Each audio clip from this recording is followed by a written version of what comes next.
Cool.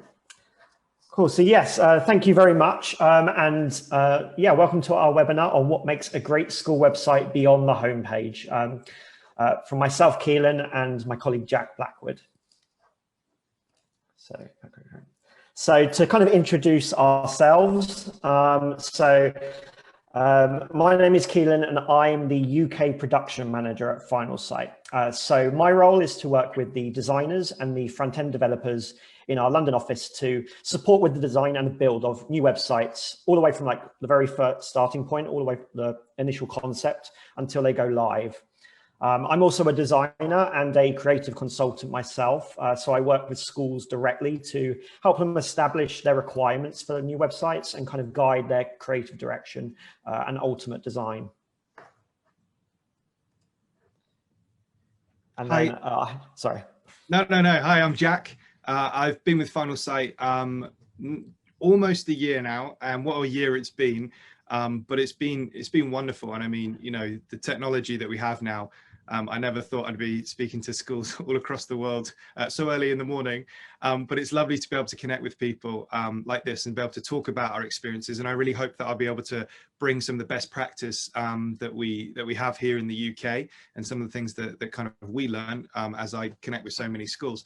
My background actually is in UK schools in marketing roles, and so I feel like I bring a real empathy to my role and understanding what it really means to be at a school and try and do those roles and kind of the tools that you need to be able to do that, and you know, some of the decision-making challenges that you sometimes get as well.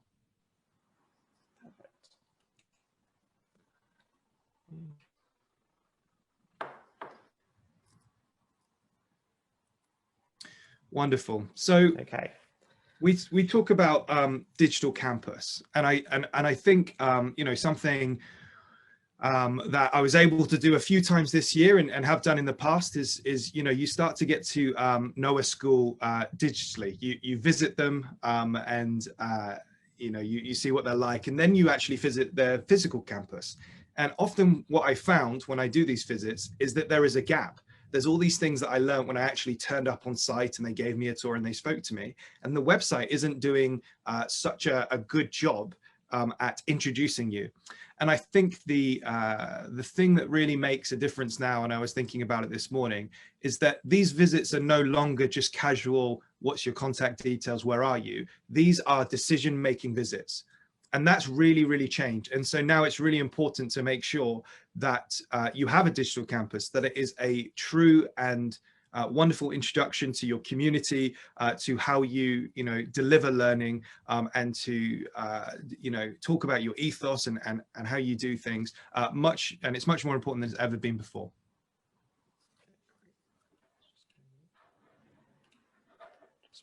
Sorry. No, it's fine. Okay. Whoops.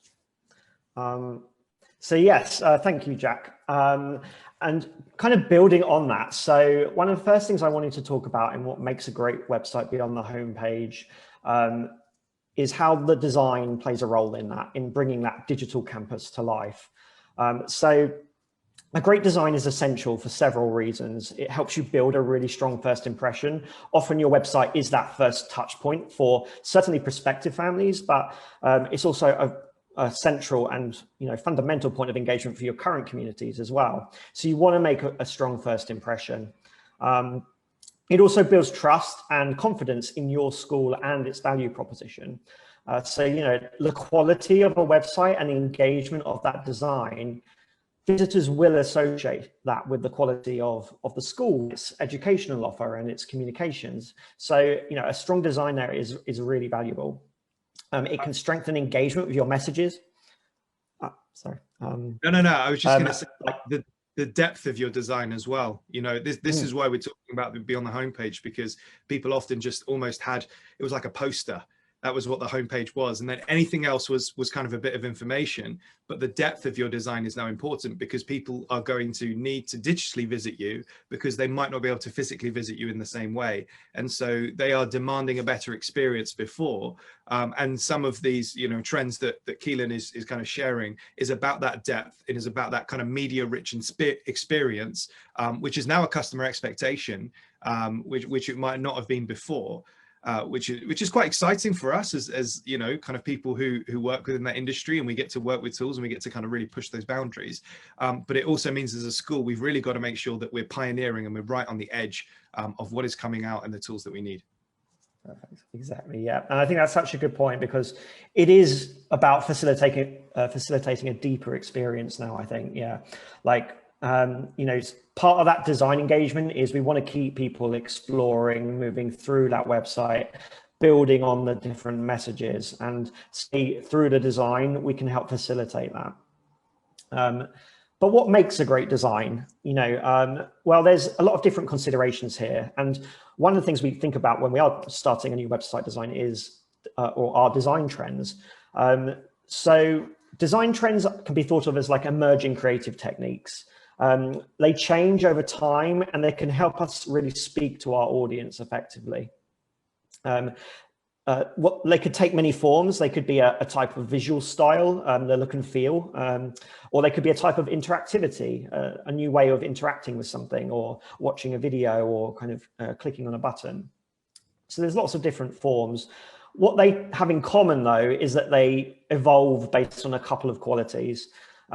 The first is change in kind of user behavior and taste. What excites people online, what they associate with quality, what they kind of feel drawn to changes based on the type of media they interact with, other websites, TV, film, books, art, and wider than that, culture, politics. All of these things influence and change the way we perceive quality and what we're interested in.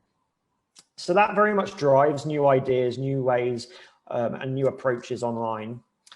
Similarly, and I think particularly in web more than any other medium, the technology evolves so fast that, new opportunities that a few years ago, things that just weren't possible, either because they wouldn't have worked for every visitor, or they could have slowed down the website.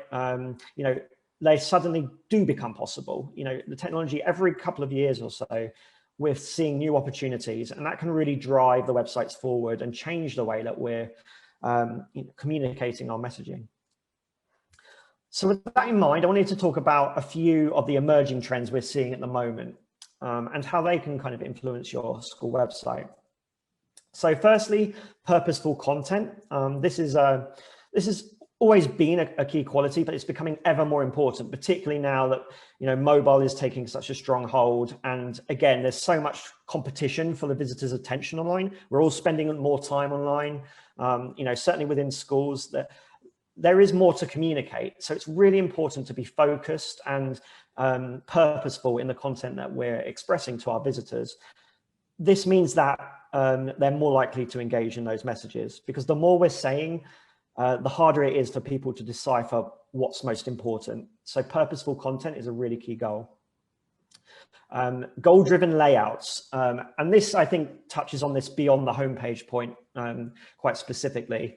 We're very much used to the homepage being almost the centerpiece and the big showcase piece for a school website. And it's a really important page, and it always will be. It's often the very first page the visitors see, and its role is to introduce a lot of different concepts and provide a starting point for many different types of visitor. But it's not the only page, and we want to make, yes. No, I was just going to say, to use an analogy there, that would be like if you did a tour visit and you only ever visited the reception. You just walked into reception, you said, that's the tour. We'll tell you everything that you need to know here. And you can have the most beautiful reception and building and room. However, people want more than that, and they want to be able to go to those different classrooms and those different areas of the school. And I think in all of these design trends, all of these are because behind every single click, there is a visitor and there is a person, and we can't forget that behind those numbers. And in the same way, you wouldn't have instead of just a single sign in your reception saying, you know, here, this is our school and this is some information. You have personalized information. You have receptionists saying, hey, if you like this, go this direction. If you like this, go visit here. You have that tour, you have that. And our user experience that we create and those goal-driven layouts, what do we want people to do? Well, I would want this person to go visit this thing or speak to this person and then do this action. And that takes place past that reception, past that homepage. Yeah, so all of these things are about people, about driving action, and about visitors. But yeah, never forget there's somebody behind that click. Great point. Yeah, I think that's really important. And fundamentally what, you know, everything is about engaging with that visitor. Next, we've got like mobile first. So this is the idea of the importance of mobile, which continues to grow. Even, you know, over the last year with more people at home, desktop usage has increased, but mobile still overall continued to dominate. And we're seeing like 50 to 60% of overall traffic through a mobile. And importantly, we're seeing more visitors use multiple devices during their journey. So they might, for example, a prospective visitor might first come to your website on a mobile, maybe check out some of the top level messaging and, you know, the core differentiators for your school, but then move to a desktop, perhaps to dive deeper into perhaps your curriculum or the admissions process. You know, it changes depending on the journey.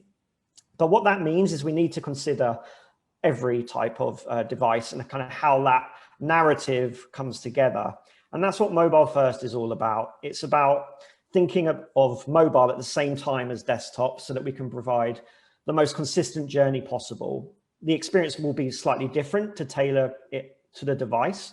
But overall, you want to kind of be able to jump off from mobile, move to desktop and feel like you can pick up where you left off. So that means, you know, consistent access to content, you know, consistent styling and making sure that importantly, and I think what defines mobile first, we're bringing best practices that are on mobile all the way through to desktop. So when we think about mobile, we've got limited space, you know, it's a touch device. So, you know, it's often a bit trickier to interact with small controls and things. So what that has led to is very streamlined content, bigger buttons, effective use of space so that we don't accidentally tap the wrong thing. And generally brighter, more vivid experiences to really on a smaller screen. But all of those qualities work great on a desktop as well. So more than responsive, mobile first is about bringing those great qualities on mobile and really seeing how they can flourish on a desktop experience too. We've then got vibrant colors. And so again, like what we're seeing over the last year or so is brands and school brands especially are starting to get a bit bolder, more vibrant. We're seeing more striking color combinations, higher contrast. I think boldness is a good word to describe it because that's certainly the way we're seeing things evolve at the moment. The layouts are getting more interesting too. You know, we're used to the kind of the grid structure where things are sectioned out and organized very neatly. And that works great. It's very easy to follow. But we're starting to explore some variations of that to add a little more personality and individual flair to certain kind of websites and layouts. Distinctive graphic details. So another challenge, particularly over the past year, has been sourcing photography and video that's going to work really effectively and capture our messaging when it's been very difficult to do so with the pandemic. And one of the solutions we've seen there is starting to incorporate more graphics or even illustrations that can help support the kind of the character of your school. Now, photos and videos are still going to be fundamental, and they still are, but these are just other ways of enhancing that. And in fact, this was developing even before last year, but it's really taking hold now. And again, it's finding ways of, I think, evolving the creative direction of our website so that we're bringing a bit more warmth and texture to the experience. And I've really seen that in the last couple of months, people bringing us kind of graphic features and things as a result of what you said, but also to kind of support some of their messaging, their wording. You know, we have these buzzwords and these keywords, and I feel people are getting better at distilling their messages into a tagline or a few sentences. but that's not really sticking in people's heads. And I know we'll talk a little bit about storytelling later, but these graphic, images like, wick gif, for example, we'll look at that, but it's like, oh, the one with the peacock feather. Do you remember that one? Yes, I do. It's easier in that discussion afterwards, that kind of back room, let's have a talk about the schools that we saw, to remember those vibrant colors, to remember those graphics, to remember those pictures of those smiling faces, than it is to remember a crest or a logo or a color that everybody else had. And so making it memorable, supporting your messaging with these colors, with these layouts, with these things that really had an impression, helps when people are doing that kind of get together and talking, and that shortlisting process, and saying, well, where are we going next? And saying, I really remember that one. Do you remember that one that had that? So I think that's also something people are kind of picking up on now.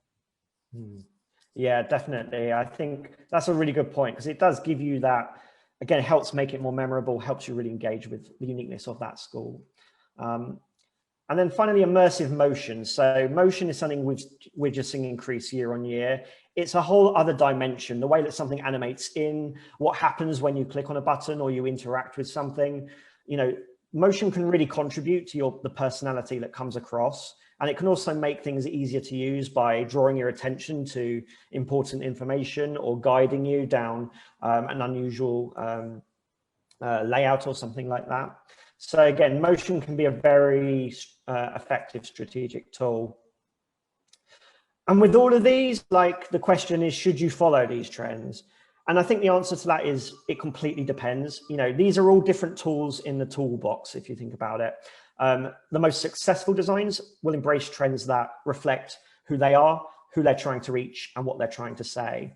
And that sometimes means that quite a few of these might be relevant, but other times it might not. So it's really important to think about what you're trying to achieve first, and then to kind of find the right trends to achieve that. I mean, so that's something you've always taught me about design, Keelan, that design is not just aesthetics. Design is, like you say, it's about performance. When we design anything in this world, like a car, cars go from A to B and have four wheels, and schools deliver an education. There's similarities, but they all have different purposes and different goals that they kind of want to do. Do you want to go faster? Do you want to go on the corners better? Do you want to carry more people? So really understanding a school and schools knowing what they want to achieve, and then putting in those design elements to increase performance, to increase conversions, or people clicking call to actions, or people understanding brand, or changing historic reputations. All of those things, these tools are to be able to help there. So yeah, you've always been really great at doing that, is teaching me that not just how it looks, but how it performs. Cool. Cool. And yeah, and to kind of give an example of that, I want to kind of show you Merchiston Castle School. So Merchiston is Scotland's only boys boarding and day school, located in a really scenic campus near the city centre of Edinburgh. And I think this site embraces some of those qualities that I kind of wanted to talk through. So initially we're on the homepage, and we can see, as I scroll down, we've got this engaging hero section.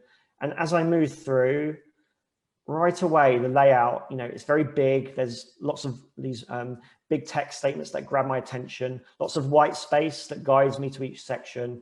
The layout is kind of, what we'd call an asymmetric layout. So things aren't always kind of aligned. They feel quite dynamic. And this is all to reflect the progressive identity of the school. Merchiston's got a lot of history, but it also wants to present, that it does have a very progressive and modern education. So it's balancing that, the historic identity that comes through in the content, and the original inspirations of the shield. But it's also showing that it's a very lively and dynamic environment now. So it's balancing those different elements and using the kind of some of those trends of vibrancy and dynamism to achieve that. As we move through the page, you can see how things animate in and out as well. And again, that's that use of motion to just guide you and draw you to different features.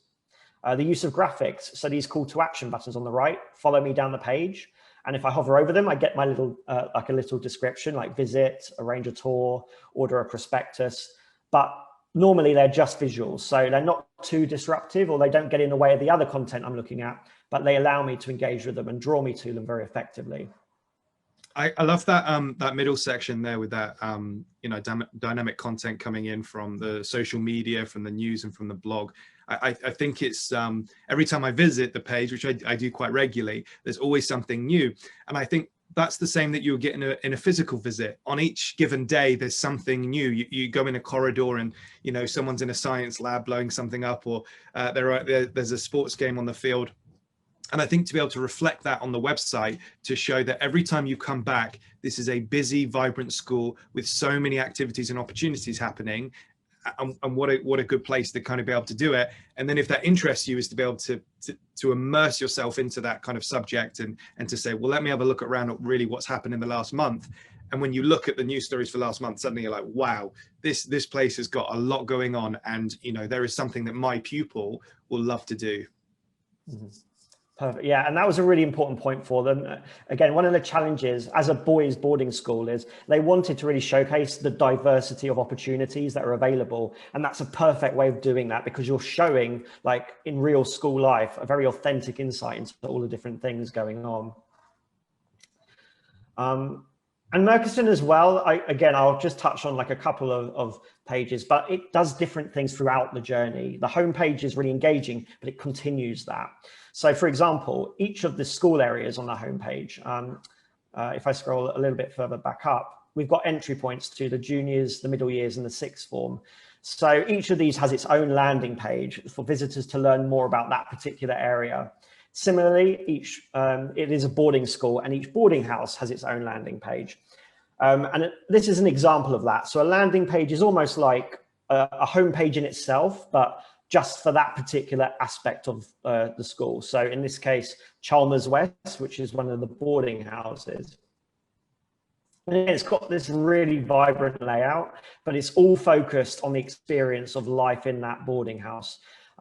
So as a prospective visitor, you know, this gives me a really rich insight into, you know, what it could be like to be part of that environment. And it highlights the importance of the boarding culture because of the kind of the impact of the design.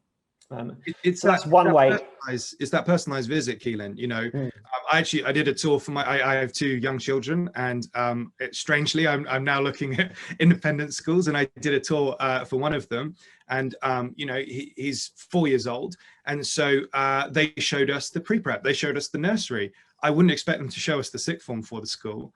And that's what this site, I think, does wonderfully, is it gives you that personalized experience.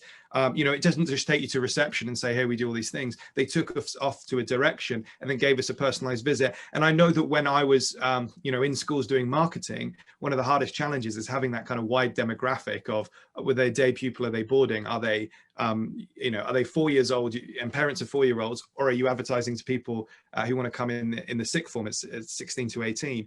And so being able to have these like personalized user journeys, and not to, after the homepage, just kind of give up on them and just give them text, but to still have these media rich pages, these personalized visits, I think really kind of make a difference. You would never on a physical campus tour give everybody the same tour. So why would you do it on your website? And this is a really great example of that kind of personalized user journey and visit. Yeah, I think that's a perfect analogy, like that need to personalize it. And finally, just to touch on one other feature of Mercuston is, again, I wanted to talk about how the goals aspect comes into play. So the community at Mercuston was a really important point the school wanted to get across on their website, because the school, some of its competitors are larger, and one of its kind of differentiators is Mercuston's got a smaller community, and as such, there's a lot of close connectivity there. So they really wanted to highlight that, and they've got several of these community pages on the website. Again, like Jack mentioned, like slightly different layout and content that stands out to break up that experience and draw your attention to, you know, the distinct message on show. And, you know, it doesn't have, you know, if, for example, if I click on one of these, there's different ways that we can engage visitors. So if I click on Jonathan Anderson, the headmaster, rather than a traditional biography, we've actually got like a little interview type format. So a little first person introduction from Jonathan himself, and then a summary of his interests. and then actually a couple of links to people at the school that he works closely with to, again, highlight that connectivity and closeness of community. And I can then click on these My Merchiston Connection links to learn more about Pippa and Alan. So again, thinking about ways that we can make that content as engaging as possible. And with community, what's a better way than actually hearing from the person themselves and perhaps learning a bit more about their interests or their memories at the school. So these are some different ways that we can really bring that across through the design. Okay. So yes, that was design trends, and that was my kind of overview example of Merchiston. Okay, so driving admissions. So I think, again, it's really important to kind of address that there has been change. You know, I still go on websites today, and there's almost always a phrase that is on the website that still hasn't been taken off, which says, "You must come see us to believe us." You know, you've got to come visit. You've got to really understand the school, and that's just kind of not you know, as possible now. And usually we'd, you know, there'd be probably a, you know, 70% to 85% kind of conversion rate when people kind of visit the school, and all of the kind of goals I remember kind of doing was, let's get them on campus as many times as we can, and there'd probably be 6 or 7 kind of meaningful visits or touch points or meetings or activities that would happen before that admissions. And now we don't have that anymore. So, you know, it was getting people to visit, it was meeting a head of subject, you know, it was having a look in the classrooms and seeing how those work. It was people just talking to each other, you know, the word of mouth. Like there are local places where people would meet and talk and discuss, you know, and all those kind of things. And now we don't have some of those things, but we still have a huge amount of tools that we're able to do that. So we have the opportunity to host on our wonderful websites, you know, virtual tours or videos and testimonials. I just saw on Merchiston, I thought was a great example, with some testimonials coming through. That's the word of mouth coming, you know, opportunity to say, well, what do your parents think? How does a boarder experience that? We have the opportunity to create booking systems where, you know, if they were coming on a visit, who would you definitely want them to see? Again, with that community page, could they then book an appointment to speak to the head of sixth form? You know, and could we fill out a form and say, hey, on this day, I would like to do that. And the head of sixth form sits there and does some Zoom calls. Are they able to drop in on a virtual remote classroom or a recording of one? You know, and then what are we doing on social media to get in those word of mouth opportunities and for people to share and talk about it and say, hey, I'm so proud of my child and doing this, and their friends of friends going, oh, that looks good. They're having a really good experience. Maybe I kind of want that for my child. So there's so much tools that we can do. And I think sometimes, you know, the problem is we've been doing one thing for so long is that it's hard to pivot. And I think just thinking about what are our strengths and how can we create those in a virtual world. Perfect. And yeah, and that I think moves on to like my kind of next topic of storytelling. And I think, Jack, your point there on, you know, and particularly the different ways we can engage our community, and the testimonials point, such as on Merchiston. Again, that's one of many forms of storytelling, and telling stories is the best way to engage. You know what, you showed us that headmaster, and before you clicked on him, I actually remembered that he enjoyed cycling. And you know, right. I looked at that 2 or 3 months ago, but I don't remember what their curriculum is or what their subjects do, but I remember the headmaster likes cycling. And when we crave that physical connection when we're so distant, and how great is that I don't just say, oh, this is the headmaster, and I can't even remember his name, but I remember what he likes. So if I was to then visit the school because maybe I only had one opportunity to do it or on Zoom call, and maybe I had that in common with him, I would be able to have that conversation and to do that and to remember that and say, oh, hey, you like cycling? I've done a bit of cycling and did this. Where have you been? So, you know, and those stories, like I said, are memorable and they create that connection, and that's what people crave. And I know that community is such an important word within our schools. You know, we say we're not the buildings, we're the people inside of them that kind of really make up what we're doing. And so to be able to help people remember what is special about it, and to immediately feel connected, because they don't just see them as their roles and their names, but to see them as fully rounded people, which we do naturally do over, tea. Well, that's what we do in England over tea. Get to know people. So I think making memorable stories about our communities is vital.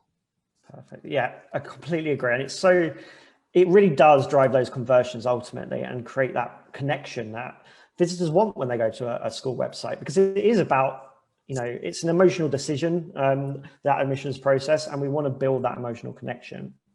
But how do we approach that on a school website in terms of storytelling? Well, I think ultimately it comes down to the same thing that makes any story good. Think about the fundamentals, know what you're trying to say, what is your value proposition? What are your differentiators? What is the moral of your story? What are you trying to convey to your visitors? Understand who you're trying to reach. Who are they? What are they looking for? What are they interested in? What possible challenges or conceptions do they have? If we think about our visitor, we can tailor the story to engage them. Keeping your story only as detailed as it needs to be. Everything on your website, similar to as we kind of touched on a bit earlier, should support your goals. So, every aspect of that story is important, and you want to keep it as focused as possible.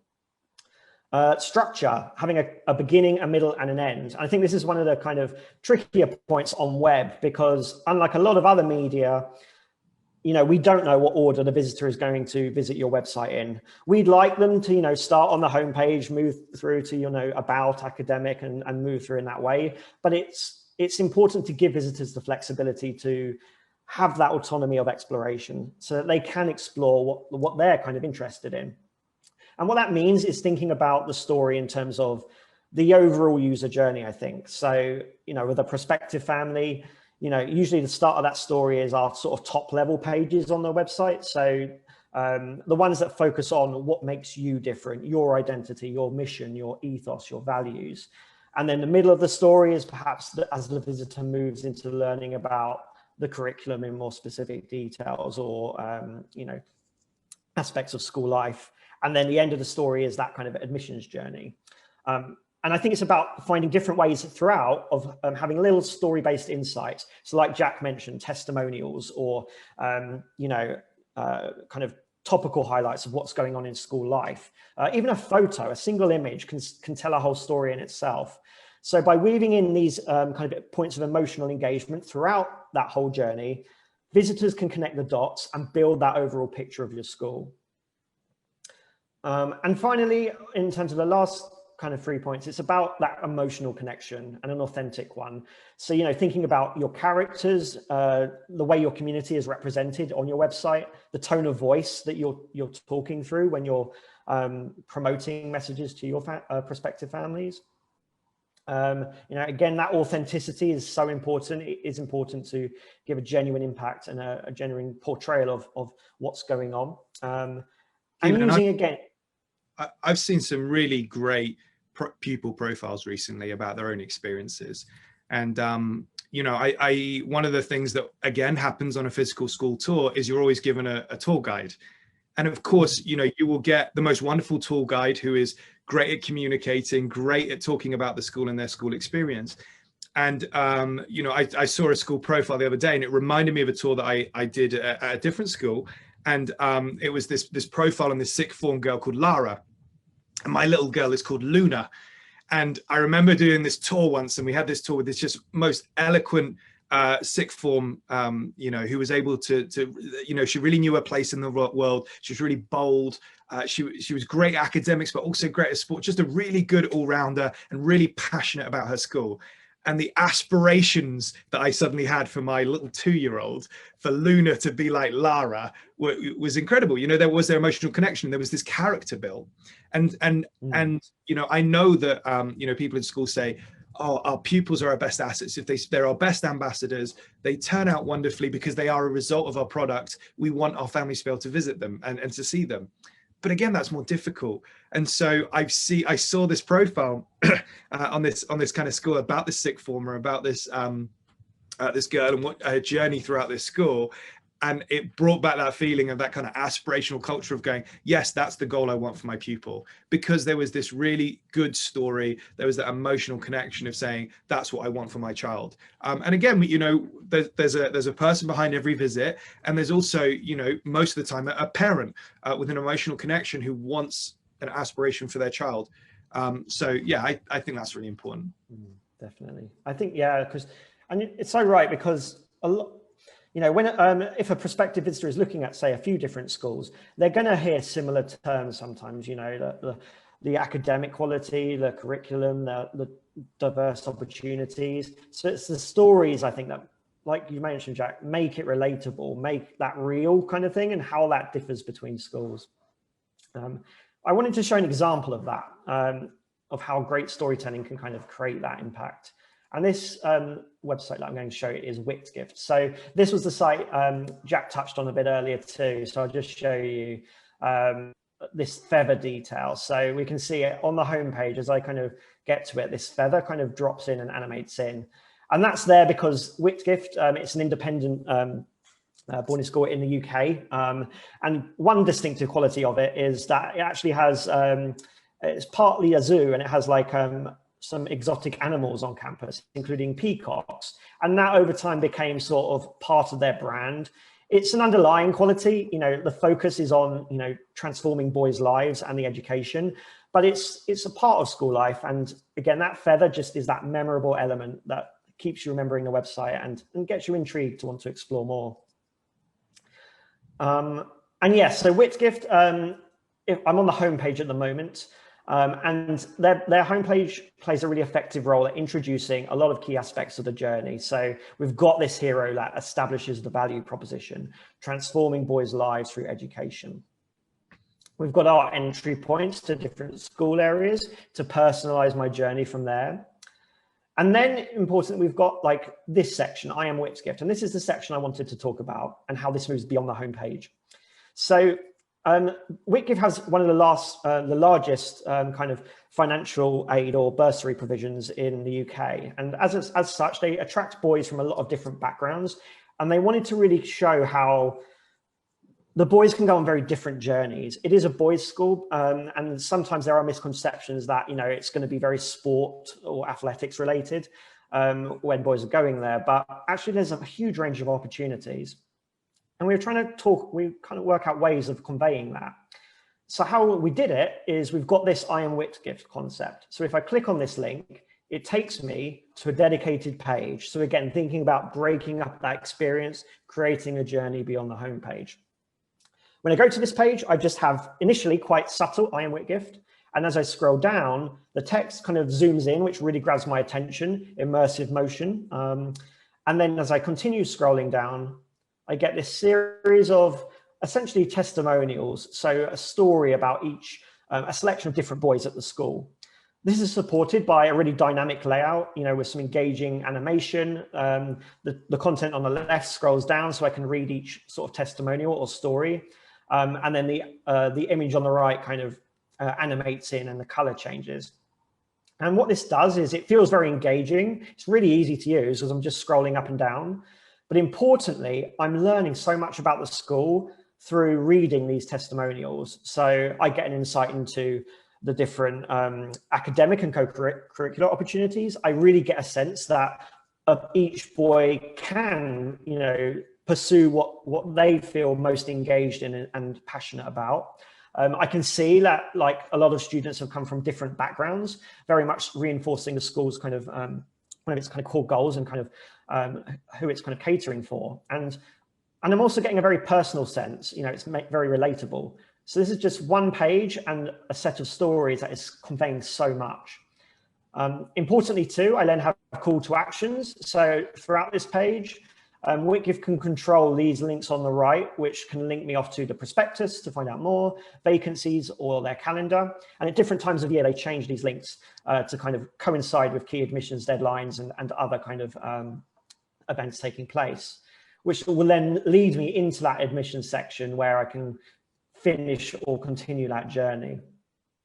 So that's just one example of one way that stories are being used to really engage a prospective family or student or parent. I think I really liked from Whitgift. I know that there was a local historic reputation where everybody kind of believed that they knew what a Whitgift boy was, you know, and we get that. We get these kind of stereotyping of our school in this local area. And I think what I love about I Am Whitgift is by the time you get to the bottom of that page with all those profiles, if you were to then describe, well, what do you think a Whitgift boy is? It is, you know, vastly different to what the stereotype is. And it's more authentic and it's more honest, and it just invites people to just learn a little bit. But you don't have to visit the school to do that. And that's the difference, is that so many times it was, well, come visit the school and meet the boys and you'll see they're down to earth, and you can see, you know, there's so many opportunities to hear, and they all don't come from one type of background, but you're able to do that on the website, and we don't have to wait for the visit. And, you know, again, that kind of disruption in kind of what's happened has made, you know, these sites kind of be built. Perfect. Yeah. Cool. And that leads us on to community engagement, the final sort of section of our webinar. Yeah, I would say with this, you know, the most important thing is that kind of consistency. We've learned before, you know, there were so many systems that kind of got tested over the last kind of 9 or 10 months. And there's been so many people kind of saying, hey, we can't kind of go on like this. You know, you can kind of see before people are able to talk and discuss, pop in and say, oh, hey, to the tutor or the housemaster and say, is that on tomorrow or is it not? And now that's not able to happen. And I think a single kind of core platform with a place that everybody knows where to get their information and to check is vitally important. Making sure those term dates, those calendars, you know, or any announcements.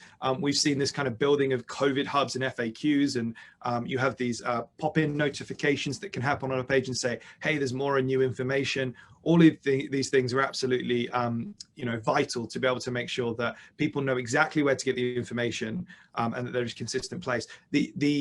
If you don't do this, essentially what you do is you create a vacuum, you create a space where people don't know where to go, and that's filled by miscommunication. That's filled by parent Facebook groups that go by rumor or by what they heard or stuff. And people feel uncomfortable, you know, when they say, oh, well, how come that person got that message and I didn't quite get that message, or I'm hearing two different things because there's been an update. So consistency and core and making sure that everything's in the same page is really important.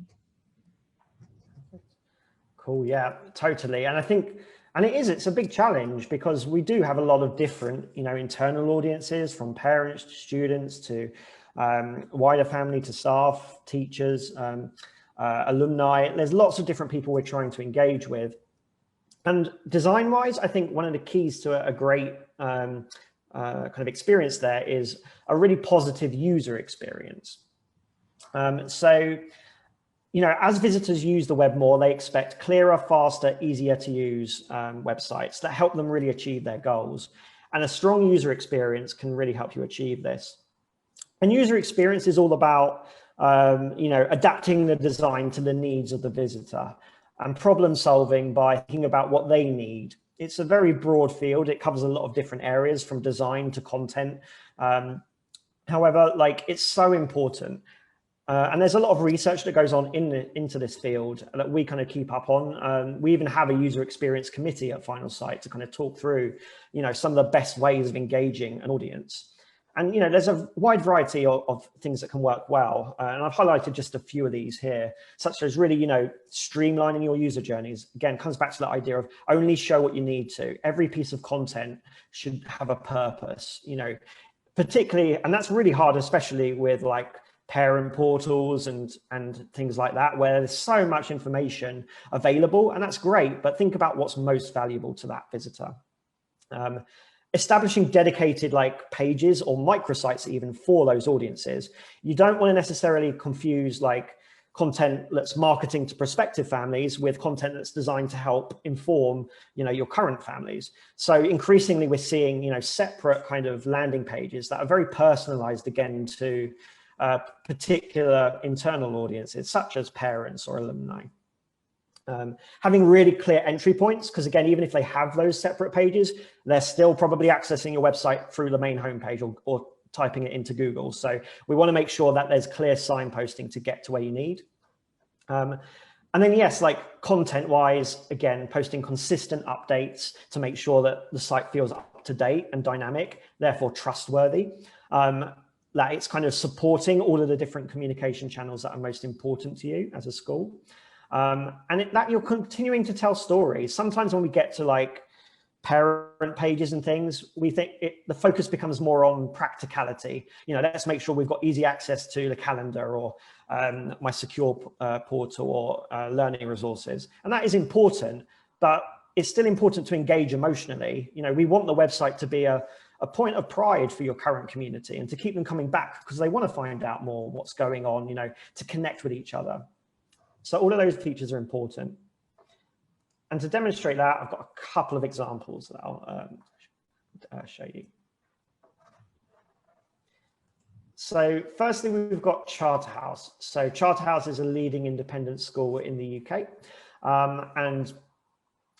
They recently went live with a new website following a movement to becoming fully co-educational after previously being a primarily boys boarding school, although they did have girls in the sixth form. They've now gone fully co-educational. And the homepage and a lot of the main website is there to engage prospective families and really kind of highlight the school's value proposition. But it is also a gateway for current families. So if I click on the menu button, the same menu everyone is using, I've got these links at the top to different gateways for staff, parents, pupils, and OCs, their alumni. And if I click on one, let's say parents, it would take me to a dedicated page just for current parents that very cleanly organizes the key resources for them. Some important points, I didn't have to log in yet because actually a lot of resources on this page are fully public and available on the website. There are secure password protected resources available. But if I'm not looking for those, why make me log in? Again, let's think about making that user experience as easy as possible. It tells you what you're going to get. I think that's always, they always say log in. It's just a login page, but it says, hey, this is what you'll get if you log in. And then most of the time, like you say, you don't need to log in for half of that. And it shows new parents, if they're joining, if they click on that area, hey, look how good we are at communicating with you. You're not just going to send them off and, hey, we'll speak to you in a term. And if things get off track, you know, it's really that kind of hand-in-hand communication. That's a great point. We actually did see that with Charterhouse. Like a lot of prospective visitors come to this page just to check out what it's going to be like in terms of that communication. And yeah, as a parent, I therefore have really easy access to these different common resources. As Jack mentioned, it actually tells you what's secure and what's public. I've got my announcements and some news at the bottom. So that, again, it gives me a bit of an update of what's going on. So it's almost like my homepage as a current parent. But importantly, it's still using like this vibrant imagery. I'm still using the branding of the website. I've got the same kind of dynamic layout. It's maintaining that storytelling and that vibrant engagement. I reckon that probably helps with retention as well, Keelan. You know, it's not just about recruitment, but it's also about retention. If people are having a positive experience, they say, why move here when they let me know what's going on so well? Great, perfect. And finally, the last kind of just example I wanted to show was Lausanne American School in Switzerland. So an international school in the Swiss Alps that, again, its website is primarily focused on, well, the front end of it, attracting prospective families. But it did a few things, again, in terms of communications that work really well. Firstly, the way it's handled, updates on the pandemic and how that, so we've got this banner across the top. And when I click on that, it takes me to a page with lots of supporting information on, you know, the impact and what I need to do as a current parent or student kind of going to the school. A lot of schools are having to do this, and there's often a lot of content to get across. So again, thinking about nice usable techniques like using accordion panels to consolidate content so that visitors can quickly scan for what they need and get to the information they want. Balancing the text with like icons and graphics. Again, that idea of graphics to kind of reinforce things. They can add personality, but they can also make things easier. So it helps break up the page with this kind of hero treatment, again, showcasing the incredible environment, these kind of graphics. And then as I scroll down, we'll see more of those as well too. So again, all techniques that make content easier and more usable. And finally, they also, again, thinking of different ways of using landing pages. When they had their graduation ceremony last year, because they couldn't do it in person, they actually had a live digital one. So this is actually a particular page in the website where on the day they had a countdown to their graduation. And then as the day rolled out, they published videos, they put up information about their speakers, you know, in little biographies with kind of the class of 2020, a little memories gallery. So, you know, some photos from the students that are graduating in their time at the school, and some social media feeds celebrating it. So a great way of bringing together the community through the website to really celebrate that important event. I mean, to me, Keelan, that shows me a school that no matter what happens, even in the middle of a global pandemic, that they are going to have a positive school experience, that the school is going to go above and beyond to make sure that all of those milestones that they need in education, including that celebration of graduation, is going to happen, because they will pivot and do everything they want. And that level of kind of customer service is going to be very, very attractive to prospective families. Exactly. And that kind of concludes our session. So yeah, like looking beyond the homepage, your website is the center of your digital campus. You know, you're accommodating many different audiences and journeys. So it's important to explore design features that will really align with your goals and your visitors, using storytelling techniques to really engage prospective families, and creating a really usable, easy to use and goal-driven experience for our current audiences. Yeah, thank you, Keelan. Thanks for the examples. Please, you know, if anyone has any questions, please let us know.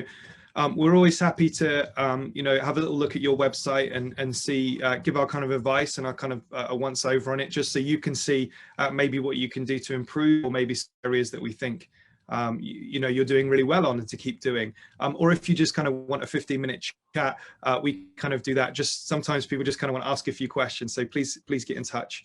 And if there's any questions, please either put them in the chat, or you can unmute and just let us know as well.